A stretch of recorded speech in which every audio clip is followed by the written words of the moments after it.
राजकारण किती खालच्या थराला जाऊ शकतं आणि सत्तेची हाव माणसाला किती क्रूर बनवू शकते याचं एक भयंकर उदाहरण सोलापुरातून समोर आलंय।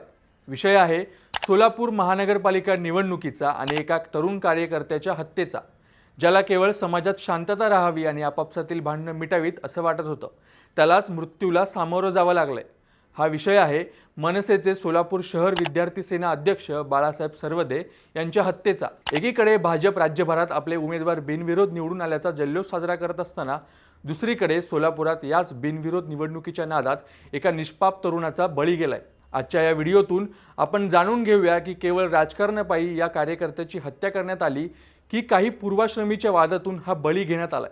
नमस्कार, मी लीलाधर, तुम्ही पाहताय थोडक्यात। घटना आहे सोलापूर महानगरपालिकेच्या प्रभाग क्रमांक 2 मधली।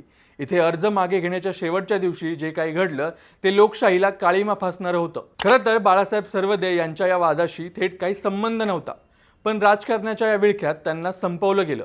झालं असं की प्रभाग 2 मध्ये भाजपने शालन शिंदे यांना अधिकृत उमेदवारी दिली होती, पण त्यांच्याच पक्षाच्या रेखा सर्वदे यांनी बंडखोरी करत अपक्ष अर्ज भरला होता। रेखा सर्वदे या मृत बाळासाहेब सर्वदे यांच्या भाऊजाई आहेत। भाजपच्या नेत्यांना आपला उमेदवार बिनविरोध निवडून आणायचा होता, त्यासाठी दबावतंत्र सुरू होतं। बाळासाहेब सर्वदे हे मनसेचे पदाधिकारी असले तरी ते आपल्या कुटुंबातील आणि समाजातील वाद मिटवण्यासाठी पुढाकार घेणारे व्यक्ती होते। जेव्हा भाजपच्या 2 गटात या अर्जावरून मोठा राडा झाला तेव्हा बाळासाहेब तिथे केवळ समजूत काढण्यासाठी गेले होते। समाज आपला एक आहे, भांडणं कशाला करता, एकमेकांना समजून घ्या असं सांगायला गेलेल्या एका तरुणाला तिथे मृत्यूची वाट पाहत असलेल्या जमावाने घेरलं। मनसेचा असा आरोप आहे की भाजपचे आमदार विजय देशमुख आणि त्यांचे सुपुत्र किरण देशमुख यांना आपला उमेदवार बिनविरोध निवडून आणायचा होता आणि त्यासाठीच हे सगळं दबावाचं राजकारण सुरू होतं। मिळालेल्या माहितीनुसार बाळासाहेब सर्वदे जेव्हा प्रकरणाची चौकशी करण्यासाठी आणि भांडण मिटवण्यासाठी शंकर शिंदे यांच्या घरी गेले तेव्हा तिथे आधीच हल्ल्याची तयारी झाली होती। सर्वदे यांच्या भावाचा असा आरोप आहे की शंकर शिंदे आणि त्यांच्या मुलांनी बाळासाहेबांना घेरलं, त्यांच्या डोळ्यात चटणी फेकली गेली जेणेकरून त्यांना काहीही दिसू नये आणि त्यानंतर अत्यंत निर्घुणपणे त्यांच्या पोटावर आणि शरीरावर चाकूने वार करण्यात आले। हे सगळं इतक्या वेगाने घडलं की कोणालाही सावरण्याची संधी मिळाली नाही। एका तरुणाला केवळ त्याने शांततेचा मार्ग निवडला म्हणून आपलं आयुष्य गमवावं लागलं। या हत्येचा आरोप थेट भाजपच्या स्थानिक मोठ्या नेत्यांवर आणि शिंदे कुटुंबावर करण्यात आला।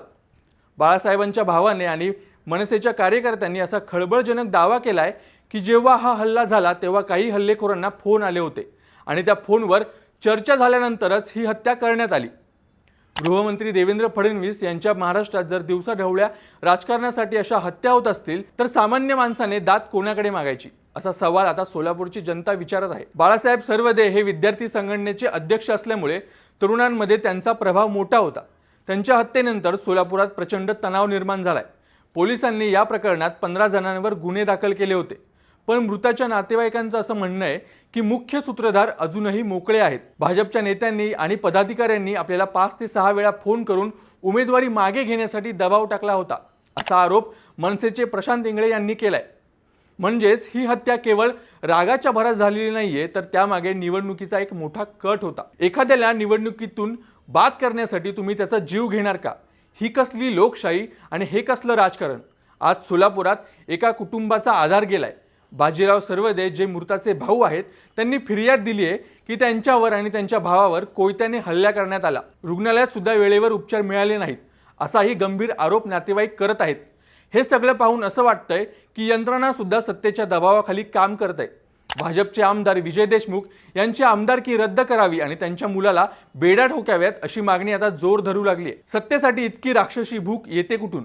ज्या समाजाने तुम्हाला निवडून दिलं त्याच समाजाच्या एका तरुणाला संपवून तुम्हाला काय मिळणार आहे? बाळासाहेब सर्वदे हे फक्त आपल्या भावजाईच्या बाजूने उभे होते आणि त्यांनी समाजाला एकत्र राहण्याचं आव्हान केलं होतं, पण हल्लेखोरांना फक्त सत्ता दिसत होती आणि त्या सत्तेच्या नशेत त्यांनी एका तरुणाचा जीव घेतला। हा महाराष्ट्र शाहू फुले आंबेडकरांचा आहे असं आपण अभिमानाने सांगतो, पण निवडणुकीच्या काळात जेव्हा रक्ताचे पाट वाहतात तेव्हा या महापुरुषांचे विचार आपण विसरलो आहोत का? सोलापूरची ही घटना केवळ एका हत्येची बातमी नाही, तर ती एक धोक्याची घंटा आहे। जर निवडणुकीच्या रिंगणात उतरण्यापूर्वीच अशा पद्धतीने दबावतंत्र आणि हिंसेचा वापर होणार असेल तर सामान्य घरातील तरुणांनी राजकारणात यायचं कसं? आज सर्वदे कुटुंबावर जे संकट कोसळलंय त्याला उत्तरदायी कोण? पोलिसांनी BANS कलम 103, 109 आणि शस्त्र अधिनियमाअंतर्गत गुन्हे तर नोंदवले आहेत, पण केवळ कागदावरच्या गुन्ह्यांनी बाळासाहेब परत येणार नाहीत. ज्या क्रूरतेने त्यांच्या डोळ्यात चटणी टाकून वार करण्यात आले होते, त्यावरून हल्लेखोरांच्या मनातली भीती पूर्णपणे निघून गेली असं दिसतं. त्यांना कुणाचं तरी पाठबळ आहे, कोणाचा तरी वरदहस्त आहे, म्हणूनच ते असं धाडस करू शकले. सत्तेत बसलेले लोक जर अशा गुन्हेगारांना पाठीशी घालणार असतील तर जनतेचा कायद्यावरचा विश्वास उडून जाईल. आता प्रश्न हा उरतो की या हत्येचा तपास निपक्षपातीपणे होईल का, की सत्तेच्या दबावाखाली हा विषय सुद्धा दबून जाईल. मनसेने आक्रमक पवित्रा घेतलाय आणि सोलापुरात न्यायाची मागणी होते. एकीकडे राज्याच्या राजकारणात मोठ्या गप्पा मारल्या जातात, पण जमिनीवरच्या कार्यकर्त्याला मात्र आपला जीव धोक्यात घालून काम करावं लागतंय. बिनविरोध निवडून येण्यासाठी इतकी टोकाची पावलं उचलणं हे लोकशाहीला घातक आहे. तुम्हाला काय वाटतं? केवळ निवडणूक बिनविरोध करण्यासाठी एखाद्याचा जीव घेणं हे कुठपर्यंत योग्य आहे? सोलापूरच्या या हत्येला खरंच राजकीय नेत्याचा पाठिंबा असेल का? या गुन्हेगारांना कठोर शिक्षा व्हायला हवी की नाही? तुमच्या प्रतिक्रिया आम्हाला नक्की कळवा, कारण अशा घटनांना वाचा फोडणं ही आपली जबाबदारी आहे. जर तुम्हाला हा व्हिडिओ महत्त्वाचा वाटला असेल तर बाळासाहेब सर्वदे यांना न्याय मिळवून देण्यासाठी हा व्हिडिओ जास्तीत जास्त शेअर करा. राजकारणातील अशा हिंसेचा निषेध करण्यासाठी आणि ताजी माहिती मिळवण्यासाठी आपल्या थोडक्यात चॅनलला नक्की सबस्क्राईब करा.